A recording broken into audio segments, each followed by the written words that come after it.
Hello, everybody, and welcome back to the second shelf on this very cold 20-something December. I'm wearing my teddy bear sweater, and I feel and I look like a teddy bear, but I don't care because it's nice and warm and cozy, and I'm freezing for some reason today.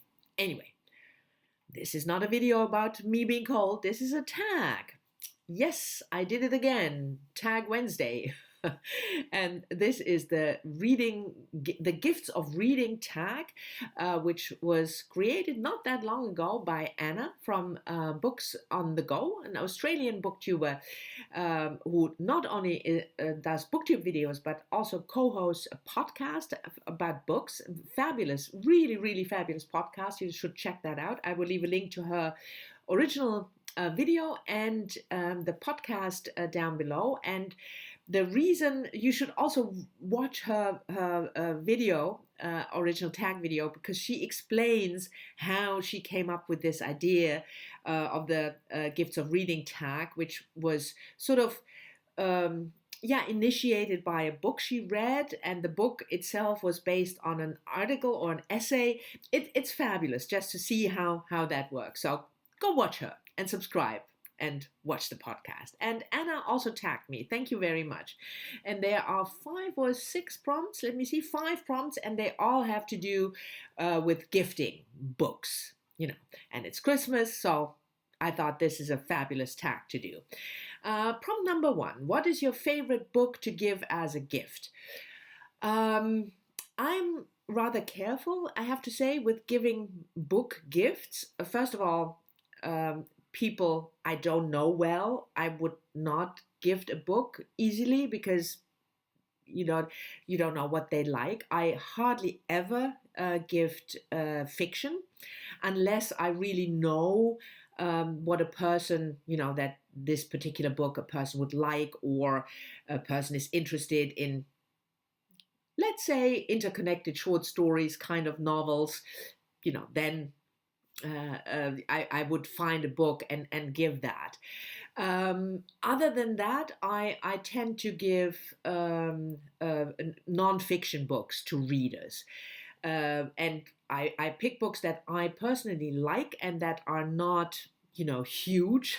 Like, I wouldn't give anybody a 700-page presidential biography unless I really know that person would appreciate it. But let me reach over. The book I gifted a lot this year and last year was this short little essay collections, 2 essays by Mary Beard, Women in Power.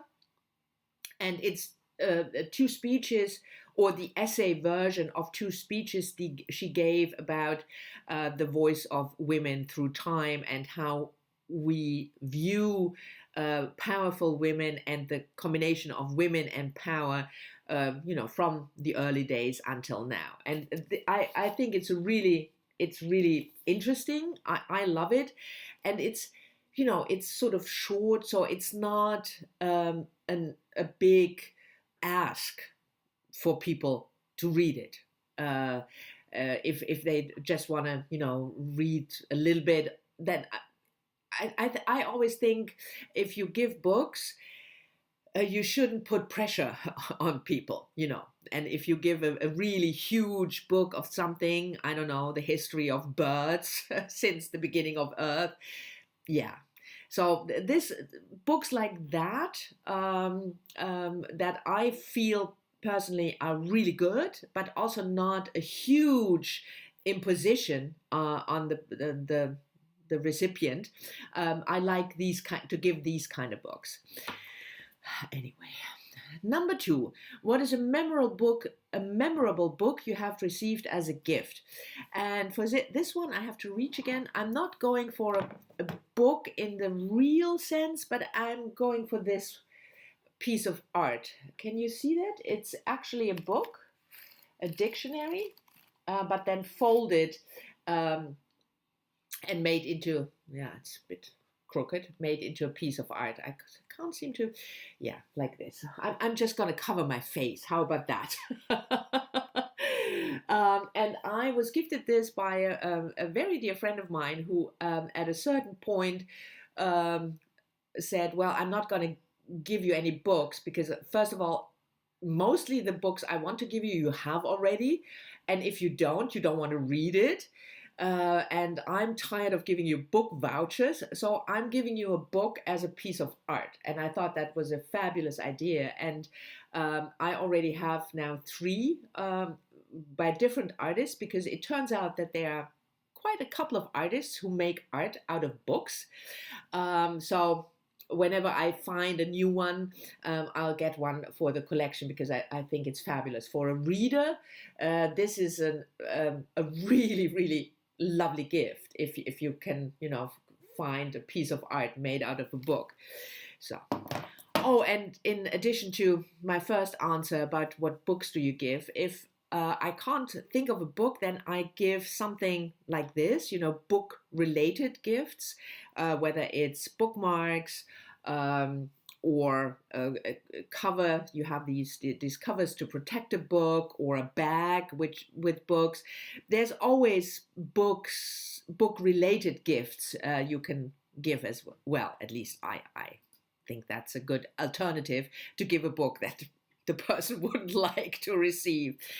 Number 3, have you ever discovered an author you love through a gift? Yes, I have indeed. And that is Janet Winterson as an author. And I remember exactly, one of my best friends, she recommended that book to me in 1994. Oranges Are Not the Only Fruit. The book is from 1985, but my friend doesn't speak English, so she read the German translation, which came out in 1993, and she read it at the beginning of 1994, and she said, this is one of the best books I've ever read, and you have to read it. So I bought the English original, and I remember it was Christmas, and I was sitting on the train going from Amsterdam to my parents' house and reading the book and thought this was fantastic. And I've been a real fangirl, Janet Winterson fangirl, ever since. So I started to then, read her work. I think in 1994 she had published 3 or 4 books, so I read those, and whenever something new comes out, I will buy it and read it. Not every book I love equally. You can't, with an author, but I will always read it. The funny thing is, though, with this story, that this friend, we hadn't talked about, Janet Winterson or the book, and it's now 25 years later, and just this year, I bought the new Janet Winterson, and I was together with her in the bookstore when we could still go to bookstores, and I bought the new Janet Winterson. And I said, well, I have to always thank you that you recommended her first book to me, and she looked at me, and she had no recollection whatsoever of ever having read the book, Oranges Are Not the Only Fruit, of having liked it, or having recommended it to me as one of the best books she's ever read. So I thought that was hilarious. But anyway, I discovered this author because of my friend who recommended Oranges Are Not the Only Fruit. Anyway, I thought the story was funny. Prompt number 4. If a friend gives you a book, do you feel compelled to read it?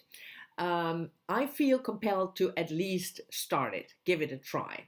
Unless it's a book by an author when I already know I don't like it, but that doesn't happen that often. And I also have to say, my friends are, like I told you with the previous prompt, they are rather, not many of my friends gift me books. Most of them, turn to vouchers, because they know that I love that, because it's like you get 2 gifts. You get the voucher, and then you get to choose books, which is sort of a second gift.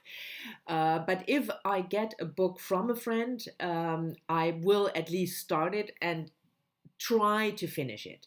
I'm not compelled in the sense that I absolutely have to finish it and I have to love it, because that is a risk the giver takes. If they gift you a book, it could very well be that you don't like it. And I always, when I give books to the friends that I give fiction to, for instance, I always say, well, I love the book, but please don't feel obliged or compelled to love it, to read it. Just give it a try, and if you don't like it, give it to somebody else. So I think, like I said in the beginning, there shouldn't be any pressure with book gifts. They should, to quote something, spark joy and not cause pressure.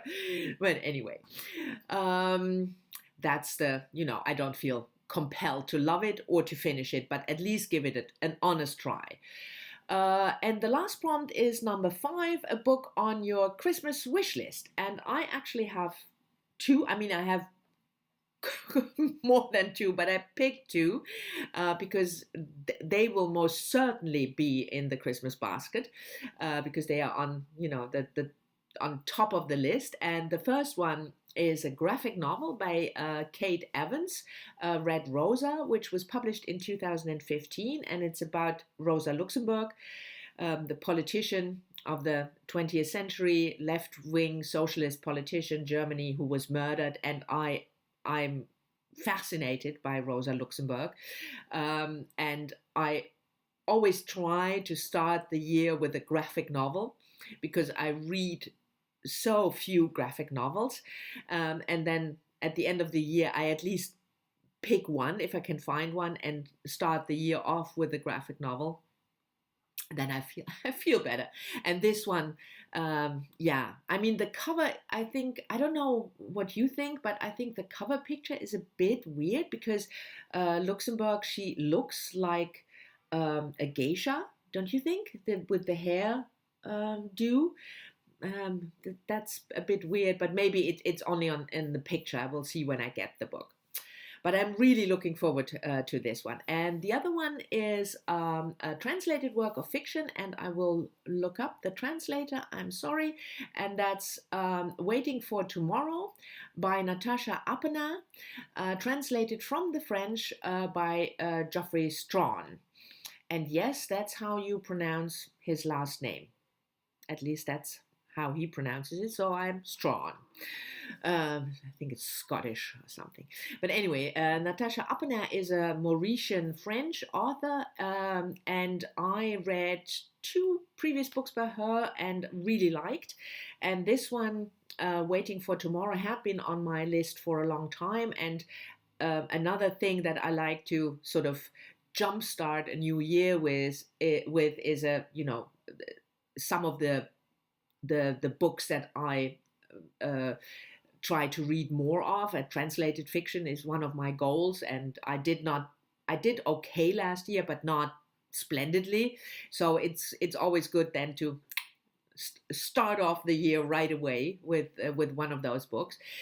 So translated work of fiction. It's about a couple, Anita and Adam. They are from Mauritius, but they live in France, and then an illegal immigrant from the island comes to live with them to care for their daughter, and then things go horribly wrong, obviously, because the book opens when Anita waits for Adam to be released from prison. So you can imagine that this didn't go well. And like I said, I really like her work. I haven't read many books by authors, Mauritian French authors, yes, but not from Mauritius, as we say in German. Anyway, so these are the 2 books on top of my Christmas wish list. And those were the questions already of the reading gifts book tag. No, I said that wrong. Gifts of reading book tag. It was a lovely tag to do, especially now around Christmas, when we all we book lovers, we all want to get books. But I have to tag people, and I'm tagging 5 people. I tag Greg from Supposedly Fun because I'm sure he is receiving and giving book gifts. Kim from Middle of the Book March, Brian from Bookish, Alba from Seriella, and of course Steve from Steve Donahue, because otherwise he will probably divorce me if I don't tag him.